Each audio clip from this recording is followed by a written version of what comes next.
ನಮಸ್ಕಾರ ರೈತ ಬಂದವರೇ, ನಾನಿವತ್ತು ಬೆಂಕನಾಳ್ ಅಂತೇಳಿ ಒಂದು ಗ್ರಾಮದಲ್ಲಿ ಹಾಸನ ಬ್ರಾಂಚ್ ಕಡೆಯಿಂದ ಬಂದಿದ್ವಿ. ಇವತ್ತು ನಮ್ಮ ರೈತರು ಇದ್ದರು.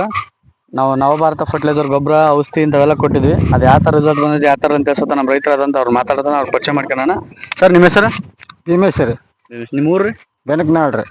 ಬೆಂಕನಾಳ್ ಅಲ್ರಿ? ಹ್ಞೂ ರೀ. ಕನಕಗಿರಿ ತಾಲೂಕು. ಹ್ಞೂ ರೀ. ಜಿಲ್ಲಾ? ಜಿಲ್ಲಾ ಕೊಪ್ಪಳ ರೀ. ಕೊಪ್ಪಳ. ಸರ್, ನಮ್ದು ನವಭಾರತ ಕಂಪನಿ ಗೊಬ್ಬರಗಳು ಯೂಸ್ ಮಾಡಿರಲ್ಲ, ಏನೇನು ಯೂಸ್ ಮಾಡಿರಿ ಇದರಲ್ಲಿ? ಅದು ಇವು ಮೂರು ಗೊಬ್ಬರ ಯೂಸ್ ಮಾಡಿದ್ರೆ? 3 ಗೊಬ್ಬರ ಯೂಸ್ ಮಾಡಿರಿ. ಒಂದು 2 ಎಣ್ಣೆ ರೀ. 2 ಎಣ್ಣೆ ಯೂಸ್ ಮಾಡಿದ್ರೆ? ನೋಡ್ರಿ. ನೋಡಿ ರೈತರೆ, ವಿಜಯಗ್ರಾಮಿನ ವಿಫ್ರಮ್ CMS ಅಂತ ಯೂಸ್ ಮಾಡಿದಾರ. ಆಮೇಲೆ ಎಣ್ಣೆನೂ ಯೂಸ್ ಮಾಡಿದಾರ, ವಿಗೋಲ್ಡ್ ವಿಭಾ ಅಂತೇಳಿ. ಅದೆಲ್ಲ ಯೂಸ್ ಮಾಡಿದ್ಮೇಲೆ ನಿಮ್ಗೆ ಯಾವ ತರ ಅನ್ಸೈತ್ರಿ? ಬೇಸ್ ಚೆನ್ನಾಗಿ ಅನ್ಸೈತ್ರಿ. ಬೆಳೆನೇ ಬೇಸೈತಿ, ಕಪ್ಪಾಗಿ ಬೇಸೈತ್ರಿ. ಹೌದಲ್ರಿ? ಮತ್ತೆ ಇದನ್ನ ಬಳಸಿದ ಬೇರೆ ಯಾವ್ದಾರ ಯೂಸ್ ಮಾಡಿರಿ? ಇಲ್ರಿ, ಯಾವ್ದು ಮಾಡಿಲ್ರಿ. ಇದು ನವಭಾರತದ ಅಷ್ಟೇ ಯೂಸ್ ಮಾಡಿರಿ, ಹೌದಲ್ರಿ? ಬೇರೆ ರೈತರಿಗೆ ಏನ್ ಹೇಳಕ್ ಇಷ್ಟಪಡ್ತಾರೆ? ಚಲೋ ಬಂದೈತೆ ಅಂತ ಹೇಳ್ತೀರಿ. ಬೇರೆ ರೈತರೆಲ್ಲ ಬಳಸ್ಬೋದ್ರಿ? ನಿಮಗೆ ಒಳ್ಳೆ ಇಳುವರಿ ಎಕ್ಸೆಪ್ಟ್ ಮಾಡ್ಬೋದ್ರಿ? ಮಾಡ್ಬೋದ್ರಿ. ಈಗಂತ ಬೆಳೆ ಯಾವ್ದೇ ಕಾರಣಕ್ಕೆ ಹಾನಿಕಾರನ ಆಗೈತೇನ್ರಿ? ಏನೇನಲ್ರಿ, ಒಳ್ಳೆ ಚೆನ್ನಾಗೈತ್ರಿ. ನಿಮ್ಮ ಹೆಸರು ಏನಂದ್ರಲ್ಲ? ಭೀಮೇಶಪ್ಪ ರೀ.